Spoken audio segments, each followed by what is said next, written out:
it was so new and it was so different. And my mind was saying, I can't do this. Oh no. He wants me to do this. I mean, this isn't what I expected. Because that happens to us. We're like, oh, okay, I'm doing this. And I seem to be good at it. And then here's another level, another step, Yeah. something that we weren't expecting. And then once again, I had to just sit and think, you know what, Madonna? God, the universe has something he wants you to do Mm-hmm. because he gave you a world-class athlete as your coach. Why are you being ungrateful? Fear stops us from achieving our true greatness. Are you a professional woman who is feeling stuck, unmotivated, or burned out? Are you worried about your wellness? Are you letting fear stop you from crushing your goals? If you answered yes to any or all of these, then this is the podcast for you. Dr. Charmaine Gregory, night shift emergency physician, burnout thriver, and wellness champion, along with everyday heroes just like you, will explore how to face fear in our lives and emerge victoriously. Hey, thanks for checking out this episode. Be sure to click the subscribe button and the notification bell so that you get notified when the next video comes out. It only takes 2 seconds to make 2 clicks. So let's do it. Let's get back to the video. Hello, hello, hello, Fearless Freedom Tribe. It is Dr. G, and we are back for another exciting episode this week.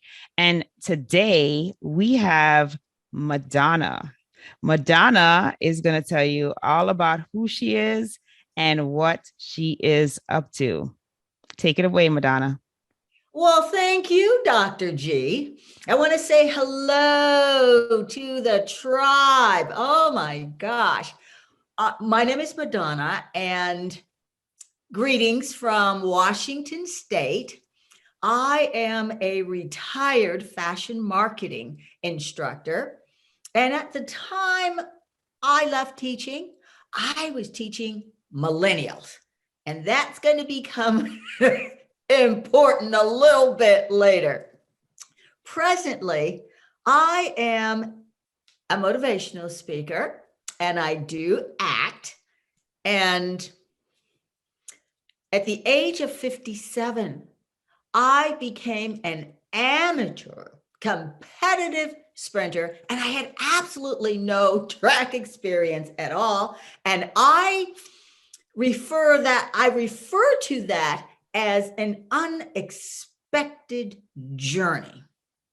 Now, I know that sometimes you can start off doing one thing and then life just takes you down another path that you just didn't expect. And while you're traveling on that unexpected journey, you're going, what am I doing? How did I get here? And okay, that's just my introduction. And you want to just get into this unexpected journey? Oh yeah, you got us. You hooked us. We're ready. Okay. All right. At the age of 57, I was still teaching. All of a sudden, Dr. G and tribe, it came to me, run 100 meters. What? Run 100 meters. It was a feeling I could not shake. Absolutely couldn't shake it. It was so overwhelming.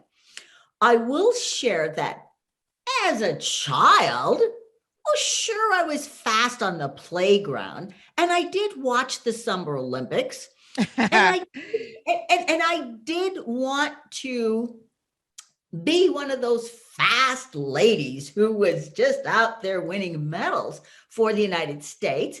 and I would play 100-yard dash in my backyard.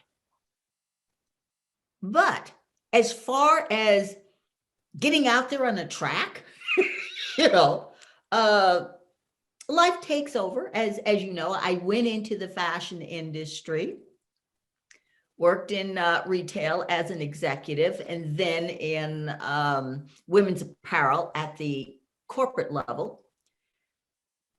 Then went into teaching.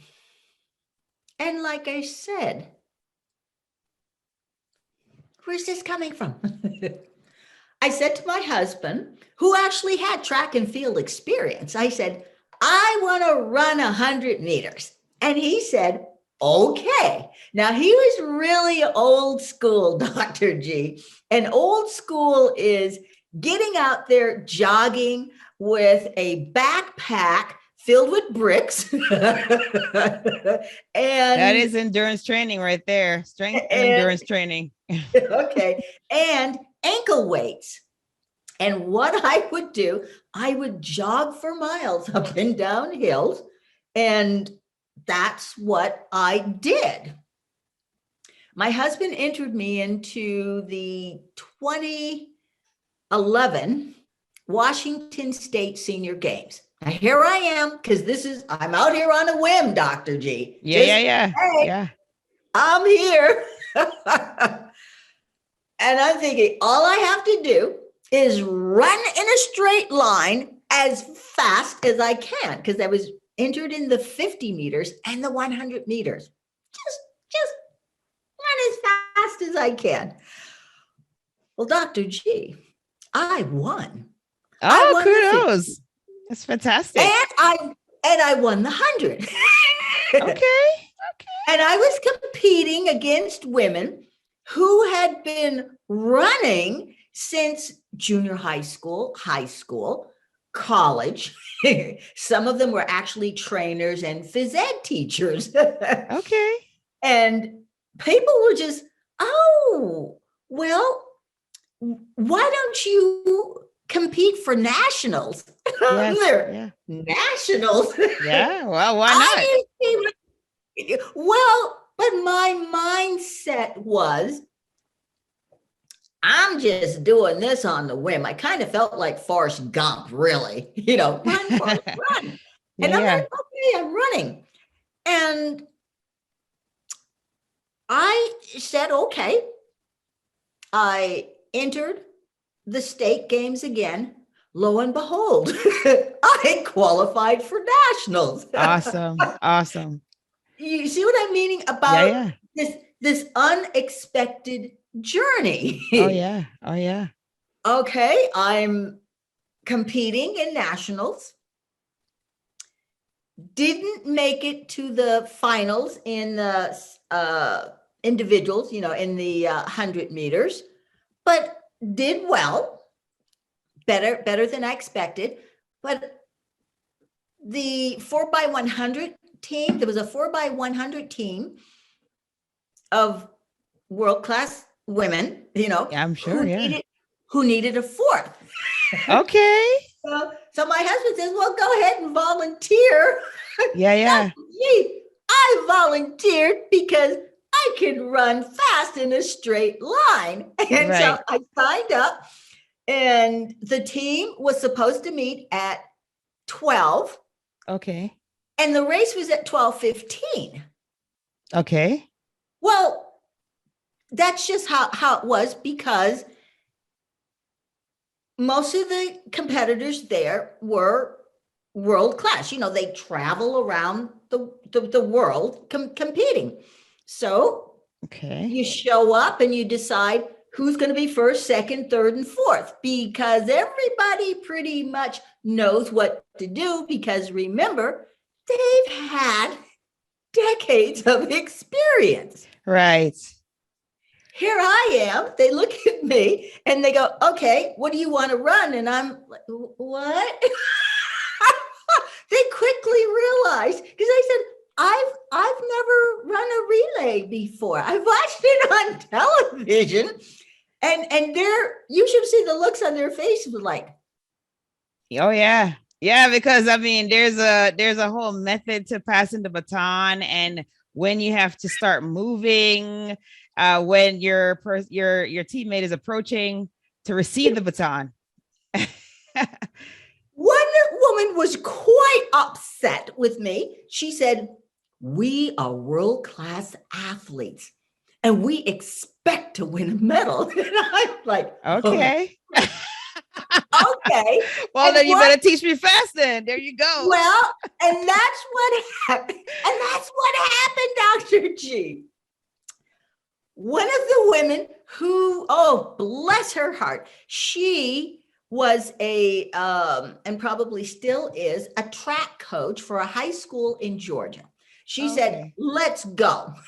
She Yeah. took me over to the field, and in 12 minutes, Dr. G, That's awesome. taught me what to do, because you sound like you've got a little bit of track in you, because you know what you have to do. Oh yeah. I used to run track and field. Okay, so you know what I had to learn. Oh yeah, that's in, a lot to learn in 12 minutes. in 12 minutes, And we'll just skip to the chase. I was placed first. You know why? Okay, Because start off right, because you don't have to do a reception. You just have to pass on. Yeah, it was, you're going to be that's first. actually a pretty good strategy. Well, because I only get to hand the baton off once. Right. No, what I'm saying that was smart of them to do it that way. Yes. And I handed off, thankfully, to the woman who was training me. Okay, good. And like I said, Dr. G, I can run fast in this straight line, but what I didn't realize was you have to, when you're on the first one, there's a curve. There is a curve. There is a curve. But I didn't know that, because when we were practicing, we were just practicing on the straight part where I was going to hand off. To this, okay. Well, and then I realized I've got to run around this curve, and I've got to make sure I don't step on the line, because I'm supposed to hug the line, but not step on the line. That's right. And lean in without falling.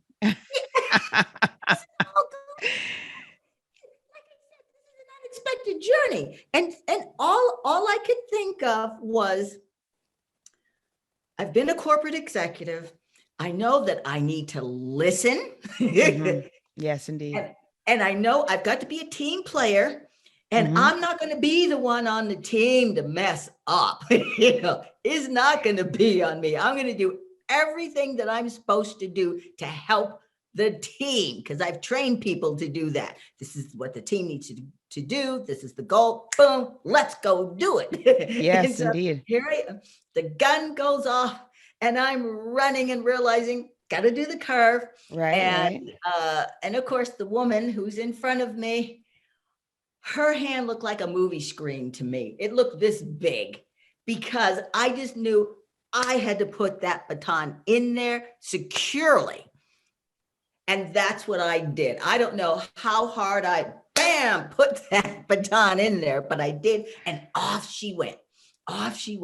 And I was so excited. And I realized, well, you can't see anything.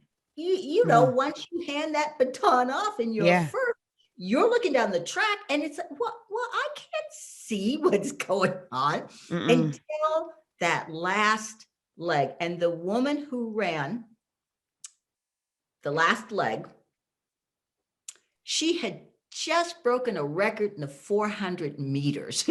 Oh, nice. Yes. And so she was running, Dr. G, her hair was just flat.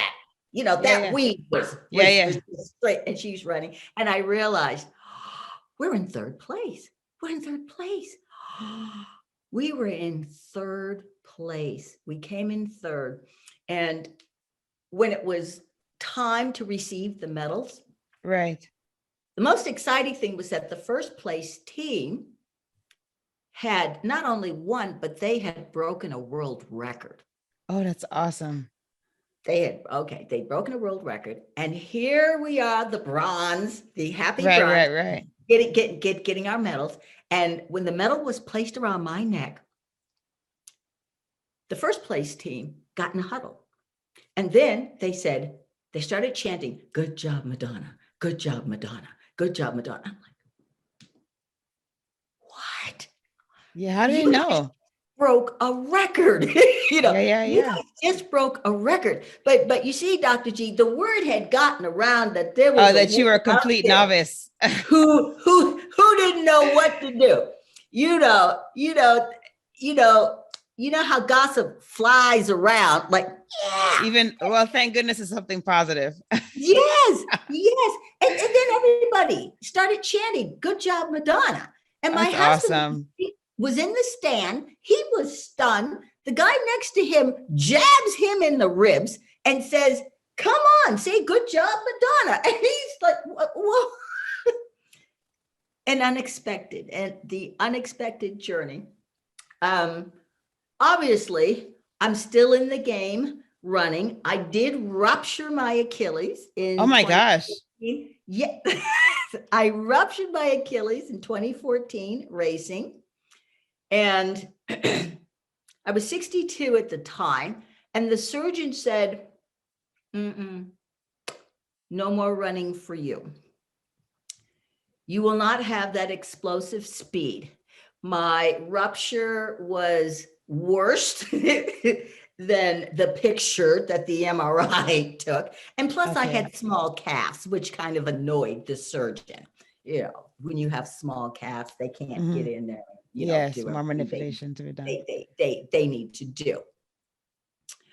Needless to say, after rehabbing, and Dr. G, I'll tell you in the tribe, I never even thought about not being able to run again.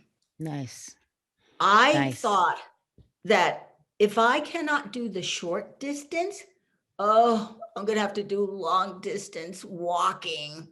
And when I was able to, I got back out on the track, and each week I would add a lap in my jogging, just add another lap, add another lap. I didn't know that I was strengthening I didn't know the process that was going on. In 2017, I said, well, let me see if I can at least get out there and see what's what. Won a gold in the 50, won a gold in the 100. Nice. Sent the surgeon a picture of me with the gold medal. I know the surgeon must have been like, sent sent the physical therapist who had assisted me. Awesome. She was just happy. Come on in. I want to take a picture with you and put it on my wall. Yes, indeed. Yes. You become the poster child at that point. Yes.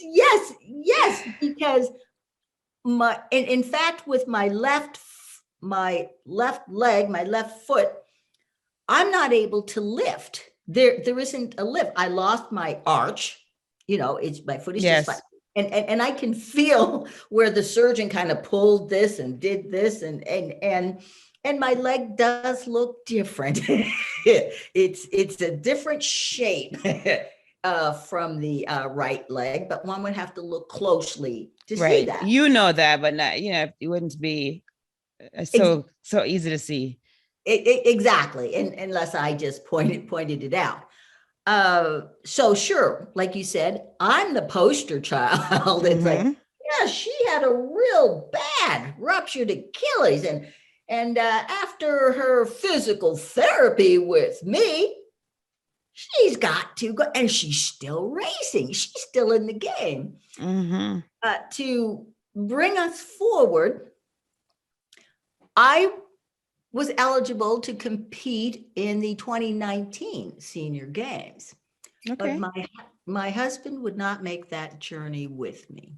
He died November of 2018 after 3 bouts of cancer.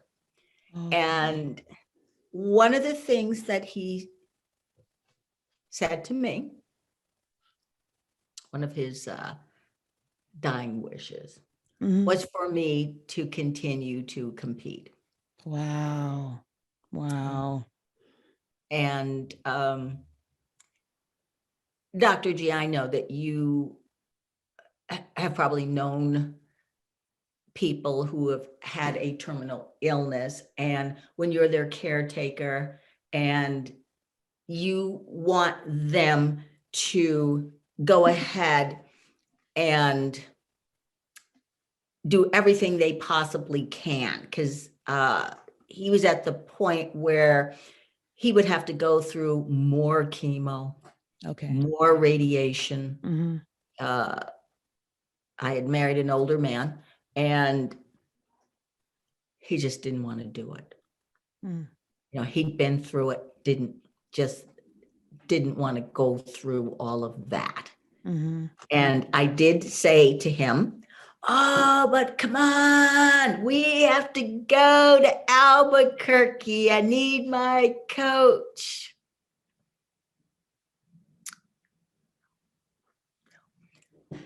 And so he did say, make sure you build up your thighs and you get out there and you keep running. So he built this nice foundation.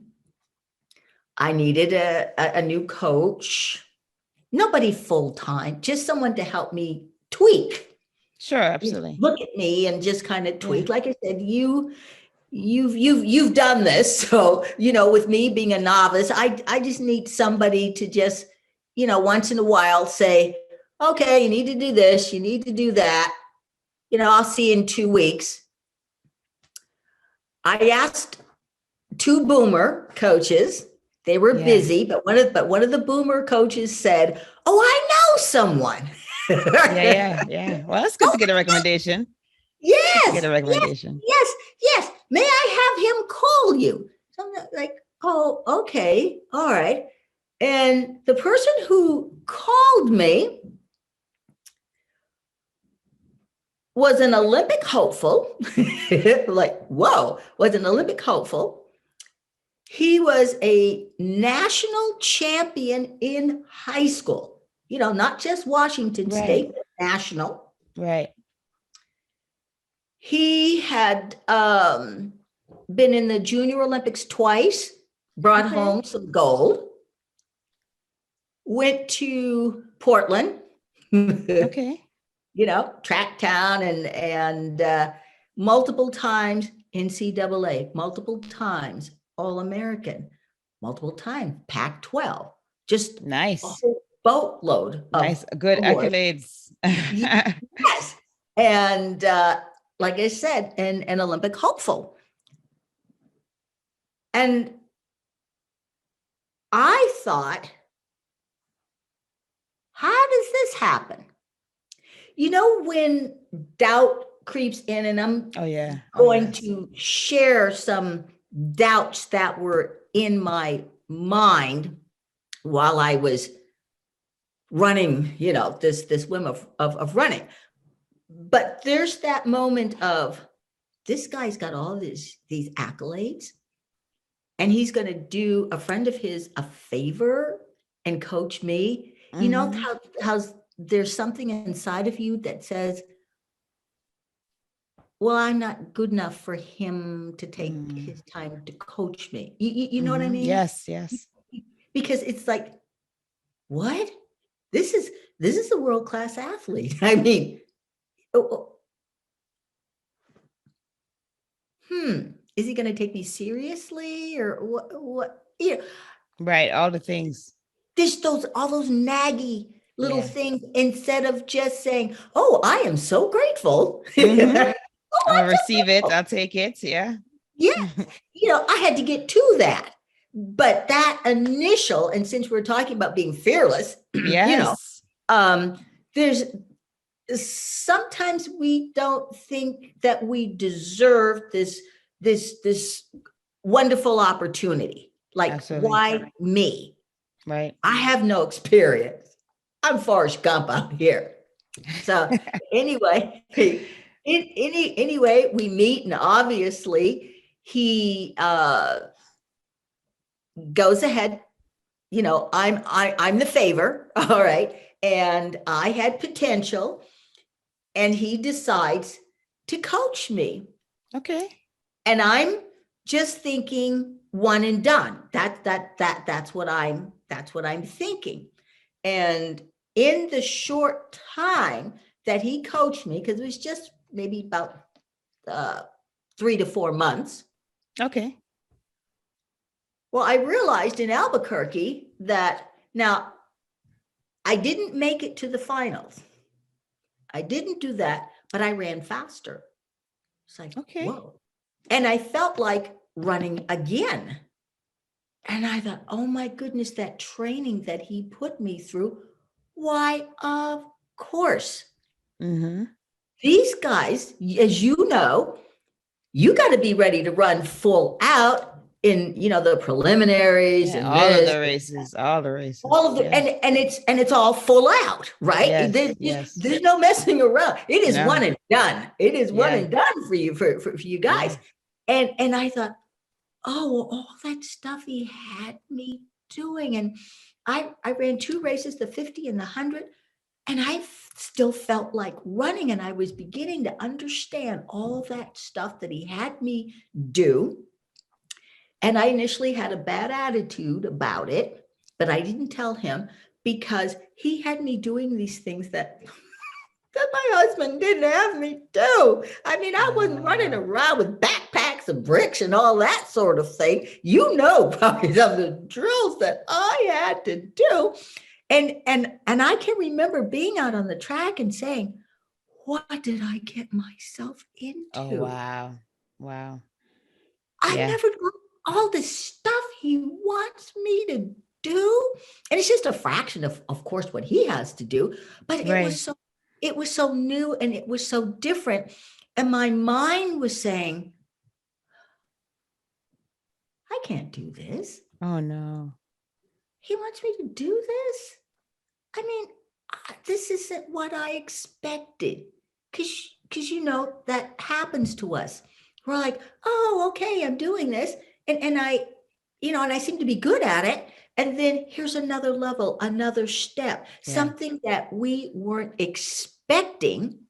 And then once again, I had to just sit and think, you know what, Madonna?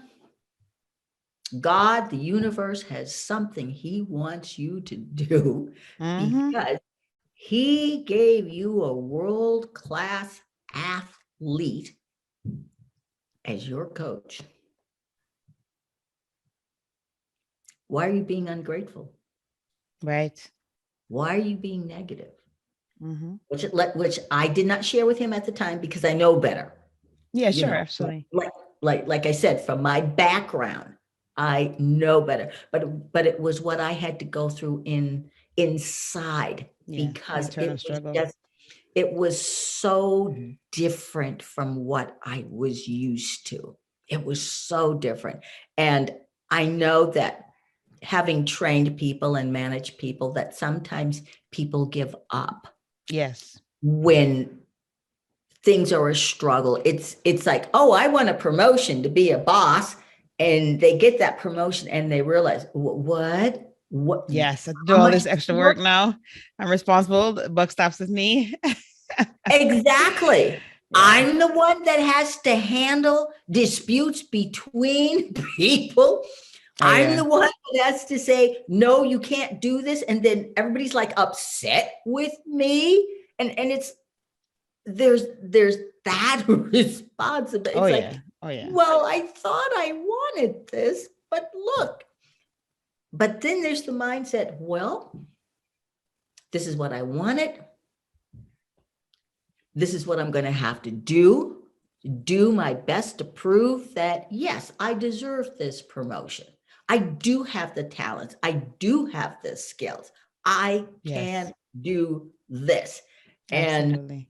And now when I have all this stuff to do, I have a better attitude. So you have the same coach? Yes, Mark. Yes, it's been 3 years. It's 3 years this month that he. Oh, that's fantastic. That he has been my coach, and it was him that decided that he wanted to continue to be my coach. Okay. After Albuquerque, because first of all, he called me after the first race, the 50-meter race, and he was all upbeat. the poor millennial. Like I said, he's a millennial. Obviously, the millennial is coaching me. And I said, I didn't make it into the finals. And he was, what? And I said, oh dear. There are women who are way faster than me. And he said, Gotcha. but you're fast. And I said, yes, but I ran the 50 meters in a 9.3. Okay. There were women my age who ran the 50 meters in 7.8. Wow. Said, I am fast, Right. but I'm not that fast. Absolutely. But Yeah. Gotcha. and he was just so, because he's young, you know, Right. and he's, and now I'm in the role of, oh my gosh, I've got to console this baby. Oh no. Yeah, I mean, I think that is this different for us because we're not in that a lot of times they are in the role where they expect that they're going to always win, and they don't always realize that even in losing, quote unquote, you are winning because you can say that, like, I don't know if that was your best time or what, but like, if I was in a race and it was me against me, really, right? Because that's what it ultimately becomes. And I got my 9.3, that's a win. Whether or not there is a medal or an accolade associated with it, it's still a win. So I think the perspective that they have might be a little bit different in that regard, because they see it as, no, it's when I win something, I get a trophy or I get a medal. It's not an internal win. It's not a win against myself. So yeah, so I get that. Okay, so you get it. You get it. And of course, from my perspective,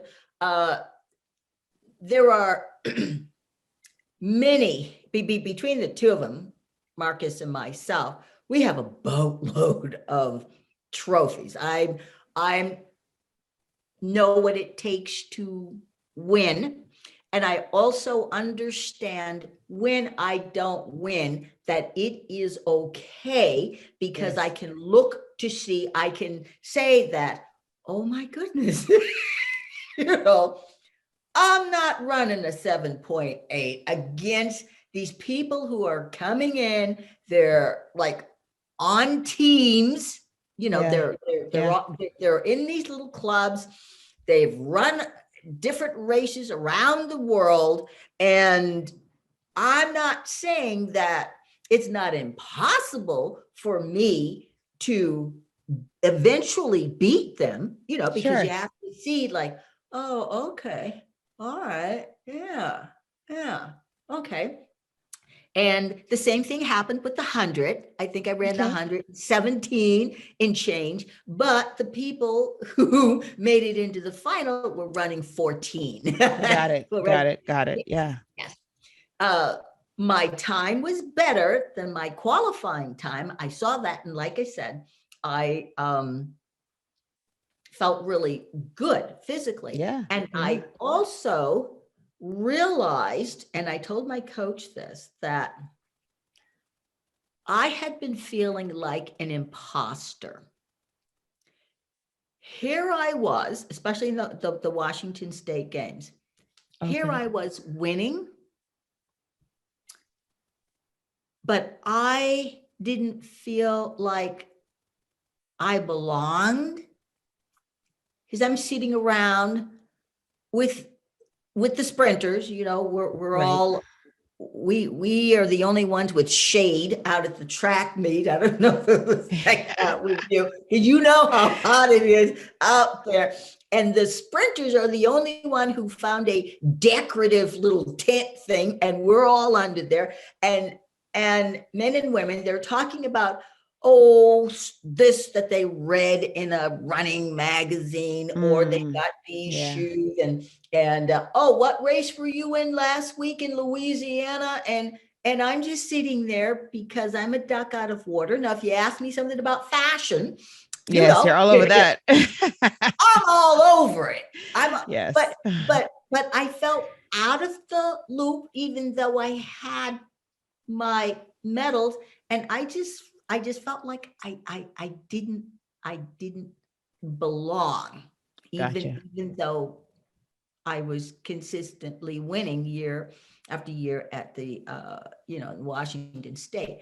And I shared that with Marcus, and I said, I don't feel like an imposter anymore.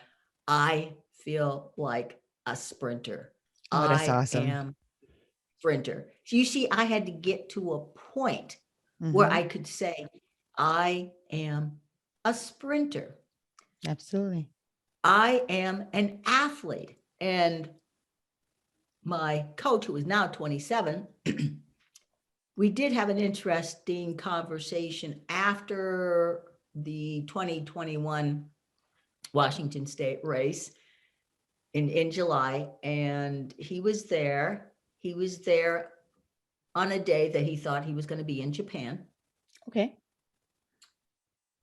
But he went to the trials and obviously didn't make it through. And afterwards, we were just talking about different things.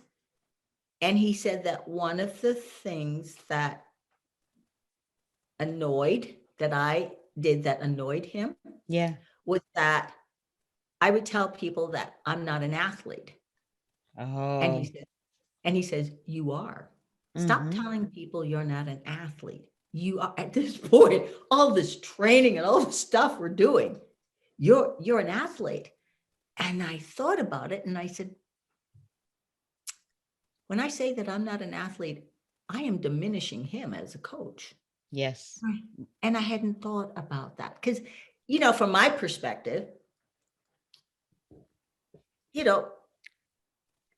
I didn't have the prior training and I'm out here. So I'm not thinking I'm a real athlete, but I have become that.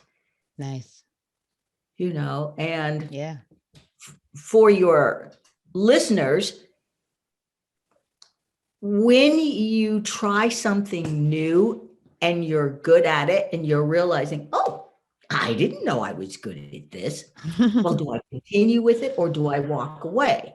Because you must have known people who have done that. They become afraid of this new thing and what comes with it, even though they're good at it. I'm going to say, go with it. Go with that flow and see how far you can go with it. See where it can take you, because along the way, you're going to learn and you're going to experience all sorts of things that you never even thought. Yes. A lot of things have happened to me. My diet has changed because I have to eat more proteins and carbs. Right, energies. Yes. I'm eating for fuel. Right. And the constant training. I'm training 5 days a week now, 3 on the track, 2 in the gym. And I never, ever thought that I would ever, because when you look outside and you go, I'm going to do what? Because the first thing is, I'm going to do what? There's that little doubt that comes in and goes, I'm never going to be able to do that. He wants me to do what? Yeah. But now it has become commonplace. It's like, oh, okay, I'll do it. I will do my best. I will do my best. Hey, it's Dr. G, and I just wanted to take a quick moment to thank you for listening to this episode. I'm so honored to have you here with me. Did you know that I can help you to get your own podcast started? With my podcasting launch course for professionals, I walk you through everything you need to know about starting a podcast. I'm with you every step of the way, from sign up to launching your show, with 5 episodes ready to go. There's a done for you version that's also available. If you would just rather just do recordings and leave the behind the scenes work up to us, then that one is definitely for you. But either way, we've got your back here at Fearless Freedom with Dr. G. Oh, if you already have a show and you need production services, we have monthly plans available for you. So check out the links in the episode show notes for more information. Let's get back to the show.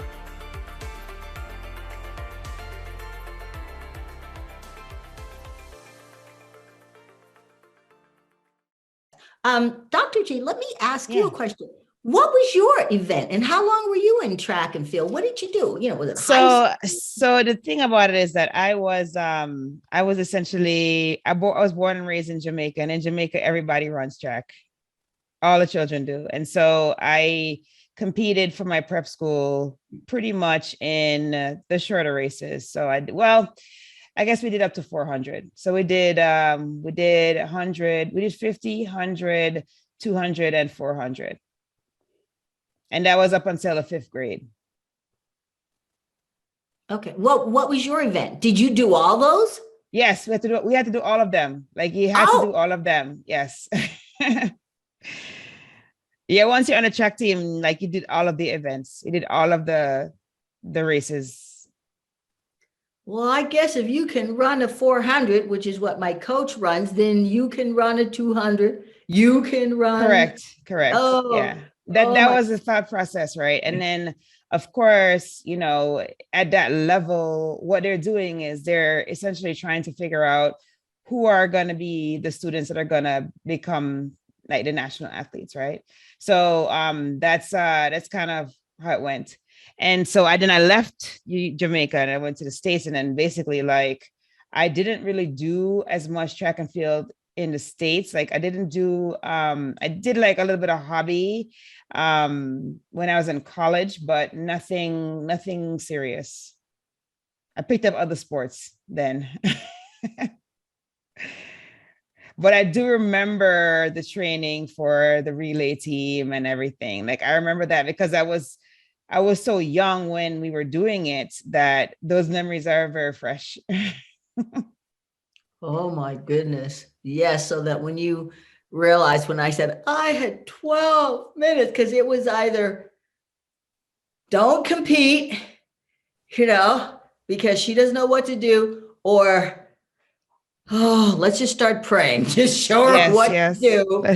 And thank goodness I had that, aggressiveness in me. No, that was fantastic. I think the part of the thing that really propelled you was you really had nothing to lose, right? Because you had already committed to the thing and you already committed to be excellent at the thing, even though you'd never done it before. And so I think that alone was a driver. And so, her showing you the basics and you being invested and doing and learning it with intention is what assisted you, right? So then now you're like, you do the thing and you're like, okay, because you're going to remember all the stuff she told you. You're going to, and then for them to have had I understand why they have it, because if they're world-class athletes, they're going to understand strategy. And so for them to put you at the front on run one is really, really good, because then like there's less of an opportunity for a technical error there, right? Because, with all of the other ones, well, I guess unless you're talking about the last leg, but like, for with 2 and 3, there is there's opportunity for something to happen technically on the receipt as also on the delivery. So if you just bring it down to one concept, then there's less of a chance for a mishap. So no, that was brilliant. That was absolutely brilliant. Yeah. And now I am looking for my first individual medal at a national, which I hope will happen within the next couple of years. I know that my coach is thinking because you put it so succinctly about how this millennial is thinking, like, what, you didn't win? I Yeah, mean, yeah. like, what It's a else? foreign concept for them. Yeah, it's a foreign what concept. what else is there? Exactly. His Yeah. mindset is, oh, you're going to be ready for the big dance. Yeah, you're going to be refreshed, ready to go. He has he knows what my mindset was. I am very, very good at accelerating, really good at accelerating. My starts, that's something that my husband really wanted to work on, my starts, and Marcus also. Marcus Chambers, Team USA track and field 400-meter specialist, because I've just been talking about coach here. He knows that I've got to work on my start. And my strategy had been, I'm going to chase you down. And as you know, you can't always think about chasing Right. somebody down. Mm-hmm. You've got to think, I've got to get out of the blocks Mm-hmm. fast. Mm-hmm. And then just Yes. go for broke. And so I've had to change my mindset to, I'm going to get out of the blocks fast, because I know my strength is acceleration. But if I can get out of the blocks faster than I have been getting out, then it's going to be lights out, because my strength is in acceleration. Awesome. So No, that's great. yeah. So that is I really appreciate you sharing that story and doing so in such a great storytelling type of fashion, because all the items that we look forward to in the story, with the suspense and the the drama and all of that. So I really appreciate you being open with how your journey and how you came to be with this sport, and the contributions that your late husband made towards influencing you and helping you to be amazing. We really appreciate you sharing all of that. And I don't even have to ask you, if you felt fear in there, because you expressed it so eloquently, how you felt the fear and how you did it anyway, and the things that you used to help you through that. And I know the tribe is benefiting from your experience and your story. So thank you so much for sharing that. And so we've had such a great conversation, and we're at that point in the show where number one, I would love it if you'd share with the audience how they can get in contact with you, or if you have a service that you offer or something like that. If you could share that, it'd be fantastic. Just making sure that you spell it out if it's a website, just because not everybody who's listening is going to be near to the show notes and may need to, write it down or something like that. Oh, certainly. Thank you, Dr. G. My email address is madfashion, that's MADFASHION 2001 at yahoo.com. They can get a hold of me there. My Instagram is Madonna Fit, Fast, and Fabulous. Okay. Madonna Fit, Fast, and Fabulous. My Facebook is Madonna, B as in boy, Hanna. So that's Madonna, MADONNA, middle initial B as in boy, Hanna, HANNA. And I do have a website, dropkickthedrama.com. Oh, I love it. Yeah. Dropkickthedrama.com. Oh, I love it. I'm looking at your Insta. Beautiful. Absolutely beautiful. And is that Marcus here? Yes, yes. We we collect smoothie recipes. Oh, okay. Yes, you're looking. Yes. Yes, So that's for those who are listening and not seeing the video, I've got a photo here from Madonna's Instagram with her and Marcus. And the t-shirt they're wearing says grit, gratitude, and giving. Anything is possible. Fantastic. yes. Awesome. Awesome. Yes. Awesome. Well, you lady have inspired quite a lot of people. I am absolutely positive listening. And I know you're going to get some of the people going and checking out your social and following you there and encouraging you there. And, we're at that point in the show where we're going to do our fill in the blanks. So we're going to do that. And we are going to just be super grateful and happy that you spent time out of your busy day to share with us and to share that amazing, amazing story and life experience with us. We really, really appreciate it. Are you ready for the fill in the blanks? Okay, Sure. awesome. All right. So the first one is, to me, fearless freedom means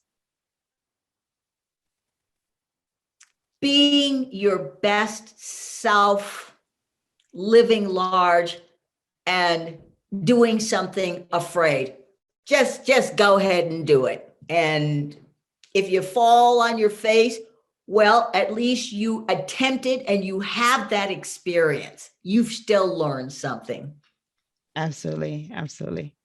And the next one is, if I am fearless, I will. If I am fearless, I will inspire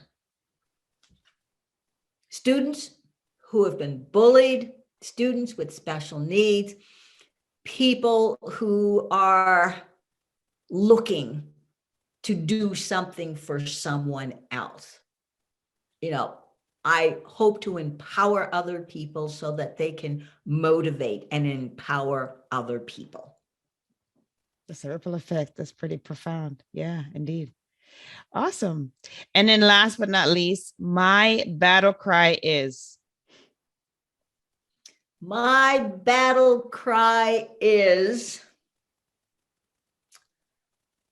I am fast. If you are in my way, I will knock you down. Oh, wow. Awesome. Awesome. Could you Awesome. feel that energy? Oh, yeah. coming? Yeah. Absolutely. Oh, yeah. Absolutely. That's great. That's fantastic. That is fantastic. Thank you. Thank you. Thank you for sharing with the Fearless Tribe today. We appreciate you. And thanks again for your time. It's awesome. Thank you. Thank you. Thank you for joining me on this episode of Fearless Freedom with Dr. G. Again, I'm Dr. G. And if you like this episode, be sure to subscribe so that you can get notified of when the next episode is going to be. And also, I'll catch you next time. Have a great one. Be strong, be brave, and unleash your greatness.